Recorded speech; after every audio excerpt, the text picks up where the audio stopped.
Hey, what's up, YouTube? Well, I know that sun might be a little bit bright, but it isn't as bad as it was this morning. And what I'd like to talk about today is I'd like to start off by talking about the eclipse that we had on the 26th, which I've been waiting for since before we bought that telescope. And basically what happened was we just had an ordinary full moon for most of the night. But then sometime like I want to say around 5 in the morning, the full moon began to look like a really strange crescent moon, and that it was like someone had taken a bite out of a cookie or something, and then it just, gradually the Earth's shadow just came over it, and it was almost like watching all the lunar phases in 1 hour. The hour leading up to moonset as well as dawn, because that is what a full moon does. It rises around sunset and sets around sunrise. So it's amazing. We were able to see that the sun was rising in the east as the moon was setting in the west, and it never did come out of the eclipse. It basically disappeared and then it set before it could reappear. So it was a very unusual situation. I've seen some lunar eclipse in my day, but they always seem to happen in the middle of the night to where you could see the moon after the eclipse was over. And that's the way it happened last time, about 2.5 years ago. I want to say January of 2019 or something like that. And what I want to talk about today is the symbolic meaning of the lunar eclipse, which, I've never had a telescope to take pictures of it, though they didn't come out all that great. It didn't have quite the definition that I was hoping for. It's almost like trying to take a picture of the moon when it's in the crescent phase, the really small crescent phase. Doesn't work out too well. But hopefully that'll improve as I get another phone, because this one just doesn't hold a charge. The other thing I wanted to talk about is, once again, the Rugrats Reboot, and how there is a symbolic meaning about the eclipse, because I'm pretty sure that last lunar eclipse that I saw from my mom's house, and of course I didn't have a telescope, was very near the beginning of this obsession that I've been having. I've been making videos for well over a year, but I've been obsessed with it for more like 2 years or 2.5 years, and frankly I'm just tired of it.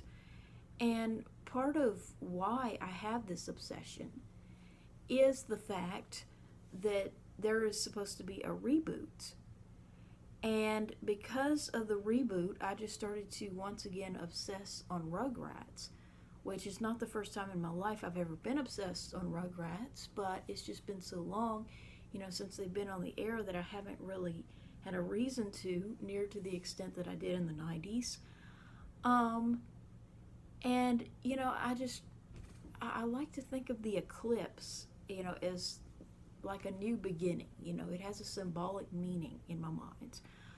And it's almost like that sort of bookends the obsession and the symbolism of literally watching the moon disappear and not reemerge. Like, it didn't come out of the eclipse for us. It basically set, and I see that as symbolic of something. And I am hoping that what it symbolizes is the end of this obsession that I've had since around January of 2019, when, the anticipation around a Rugrats reboot caused me to obsess on that third movie, which I watched again, and once I was able to catch what I caught in it, that's how I became obsessed with that. So basically, I'm just hoping that now that the reboot is here, and, I'm really, I'm still not, I don't think I want to get Paramount Plus, just to watch that. I mean, it's just really hard to want to do that, because $10 a month, I could buy a lot of food or, things that I actually like for $10 a month or $120 a year. You realize that's like buying another telescope a year from now? That's about what that telescope costs, plus the bag, I think. Like $120 a year. that would pay for another telescope. And it's like every day, you know, I'm bombarded on eBay with images of things that I would much rather have than access to a service that I would probably only use for that, at least in the beginning. Now, I might find other things to watch on it, but I don't know. I'm very torn. I certainly don't want to use my credit card to get Paramount Plus. But, you know, what I'd like to talk about today is how I'm just really scared of the reboot, because I feel like they're changing the good aspects of the show, and I'm totally not cool with some of the things that they're doing with the show, because see, like I said, I don't have a problem with CGI. I love CGI. You know, I love Sophia the First, and I love a lot of shows that are in CGI, and I think it's awesome. I wish it could have happened sooner. You know, I wish CGI could have begun in the 80s, that the original series could have been CGI. But, so, you know, I like CGI, but the problem that I have with it is that they're changing so many facts about the show. You know, so much that was canon, you know, it's just no longer the case. And I hate it because it makes a liar out of the original in so many ways. Because it's like, now every time we see Howard, you know, in the original series, it's like, well, you know, you look at the new version of it and he's not there. And it's like, I feel like I don't like the agenda that they're promoting with the show. It's almost like they looked at the original and said it was too, like, it wasn't leftist enough, you know, it was maybe too conservative. And they tried to, like, change the fact that, you know, they said, wow, there's too many good, healthy families with a mother and father. Wow, there's not enough gender bending, you know, even though the boys wear pink, peach, and purple, which I wore my tie-dye shirt today with the cat on it, because I'd like to say that I'm totally not cool with Grandpa's new hairdo in the new series, and I don't think a tie-dye looks good on a man. You know, I just don't think, you know, the whole tie-dye thing is very manly, especially when pink, peach, and purple are involved in the colors, like this shirt, you know, because I just don't think guys need to be wearing feminine colors, and they don't need to have long hair. You know, it just really makes me mad. I mean, life is just so easy for a guy. You know, all they have to do is show up and they're accepted. So why do they have to appropriate femininity in any way, shape, or form? See, that's what I don't understand. You know, it's just so easy to be masculine. Women have the hard job as far as, you know, putting on makeup and, you know, doing or performing femininity.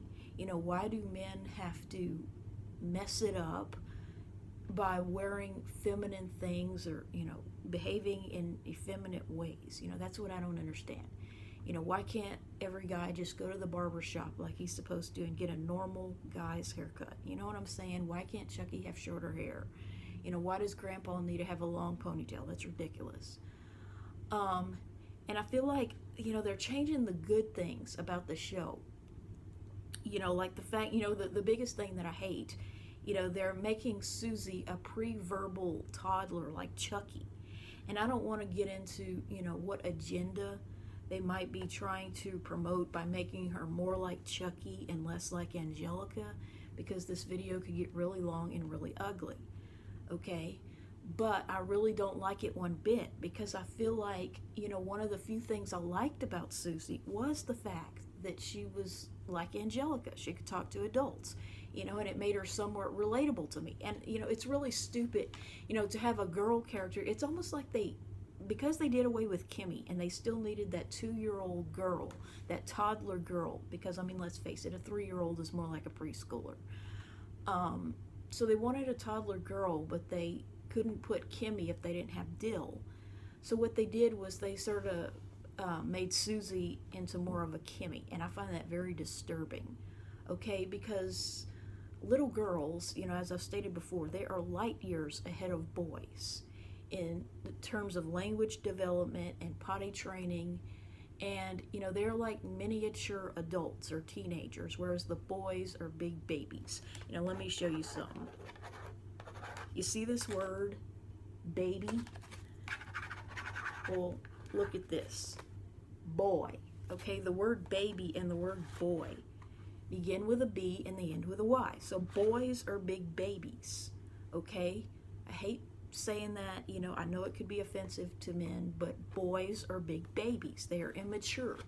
And so it infuriates me for, you know, like even if Susie's going to be 2 years old, like let's say you make her 2.5, which would kind of make sense. Okay, but why does she have to be pre-verbal? You know, why couldn't she be a 2.5-year-old that just happens to talk to adults? You know what I'm saying? That's what I was. That's even what my sister was. Okay, we both were talking, you know, by about 16 months we were starting to talk. Okay, like we were having full conversations before the age of 2 with our mom. Okay, so it really makes me mad. And I always imagined Angelica to have begun talking, you know, well before age 2. So it really makes me mad because, you know, it's like they're not only going to de-age Susie, but they're going to make her non-verbal or pre-verbal. And I think that's ridiculous, you know, because little girls start talking before boys do. Okay, and I guess the other thing I always hated about Rugrats was, you know, Chucky being potty trained just made absolutely no sense whatsoever. Because little boys, especially those who can't talk very well, potty train very late, like 3, 4, and even 5 years old. And I just always thought it would have made more sense. Like when I first saw the potty episode, I secretly was hoping he wouldn't get potty trained and that his dad would just have to resolve to be okay with it, resolve not to care if he didn't potty train at age 2. Okay, that's what I was hoping would be the outcome of it. I never wanted him to learn to use a potty because he's a freaking boy, and boys do not get potty trained early, okay, unless their mom is a crazy EC bitch. And then they're still not potty trained to the extent of an adult or an older child. But I always hated that about Rugrats, that they made it seem like boys and girls are on the same level of maturity. You know what I'm saying? They made it seem like the only real difference was, you know, the pronouns and the names and some of the clothes that they wear. But the reality is that little girls are light years ahead of boys. Because let me tell you something. You know how long it takes Venus to orbit the sun? 225 days. You know how long it takes Mars to orbit the sun? About 687 days. Okay? And I know that's kind of cliche to say men are from Mars and all that, but 225 days, that's about 7 months, or maybe 7.5 months. 687 days for Mars. That's about 22.5 months. So about 3 times as long. Yeah, that's right. So about 3 years on Venus is 1 year on Mars. Okay? And you see they go up exponentially. Like Pluto is, it's like 240 years, whereas Mercury is like 88 days. So that's 3 months. So it's like you go up exponentially. You know, you go from like about a little shy of 3 months for Mercury, about 7 months for Venus, then 1 year on Earth, then almost 2 years on Mars. And then there's actually a planet named Ceres, Ceres, that takes almost 5 years. And it's in between, it's a dwarf planet between Mars and Jupiter. And then Jupiter, you skip ahead to 12 years, and then Saturn is something like 28 years. And then as you go further out, you know, you get like exponentially higher, like not exactly twice as long, but as you get further out in orbit, it takes about twice as long to orbit the sun. Okay? So basically, you know, I mean, I know, you know, that's kind of just a saying, you know, that men are from Mars, women are from Venus. But, you know, it does make sense that Venus takes less than a year on Earth to orbit the sun, and Mars takes almost 2 years, okay? So it kind of makes sense to me that boys would be immature and late maturing, okay? So it really makes me mad that, you know, that they would make Susie into a pre-verbal 2-year-old like Chucky, because, you know, I always hated that. I mean, really and truly, even a 2-year-old boy would be talking more than he did. But I always attributed it not only to his age, but his sex, you know, the fact that he didn't talk to adults. So I really hate that change. And I don't really want to discuss why or what agenda they were trying to promote by making that change, but I feel like they're changing the good things about the show. And I really don't appreciate, you know, them making Betty into a dyke with the Gemini symbol. instead of the female symbol, because that just happens to be my sign or my zodiac. It really makes me mad. And I don't like, this agenda by trying to brown the white character, so to speak, with a Latina or Latino identity. Just calling them Latino, they think it's going to appeal to a certain percentage of the population. And I just don't like where the show is going. And the other thing is, I don't like them putting it on Paramount Plus. It's like, if it's such a wonderful series, why can't they put it on the regular Nickelodeon station? It almost makes me feel like something must be wrong with it for them to force people to get a streaming service as opposed to putting it on the regular TV. It's almost like there's something they're trying to hide, or they don't think that it would do well on Nickelodeon because something must be wrong with it. But anyway, I feel like, just seeing what the reboot is all about might bring closure to this obsession, because I feel like it's overrated at this point from what I see. It's just going to be more episodes with Angelica wearing the same ugly purple dress that was already ugly in the 90s. And it's like I don't see anything new or earth-shattering. My favorite little short episode, even though it didn't have Angelica, was Night Howl, and you can imagine why. But I don't like the way, they're changing the things that were good about the show, like Susie being another 3-year-old. And, they're keeping the things that I didn't like about the show. If you're going to change something about the show, why not make Angelica just a little bit less abrasive? Or, why not have them pronounce words correctly? You know what I'm saying? Why not change it in a positive way? Why not have more of the adults on the show and make it less about the children? Why not have a few less dinosaurs in the show? So yeah, it's like, if you're going to change it, change it for the better, but it's almost like they're changing it for the worse, with all the things that they did. And they're pushing their agenda further to the left. And I really hate, the de-aging of Susie. It's almost like, I don't know how to explain it, but it's almost like 1, 2, 3, 4, 5, 6.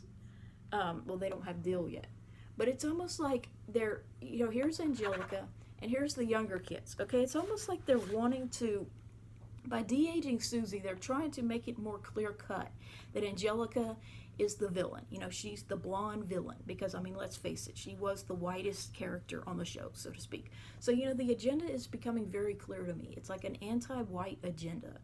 That they're wanting to clearly vilify the whitest character on the show, and make it more obvious that she is the villain. She's not Susie's friend. She's not a preschool classmate of Susie. She is the villain, and the babies are all weaker and more pitiful than her, but they're still gonna be victorious in the end somehow. But I really hate that. That is not what I want to watch, and it's not something I would allow my kids to watch if I had them, which thankfully I don't. And I do not like, them taking away what little masculinity the male characters had, like the dads and all that. They seem more effeminate, more limp-wristed, and, making a proud dyke out of Betty. I don't like that. Using my zodiac as her symbol, I don't like that.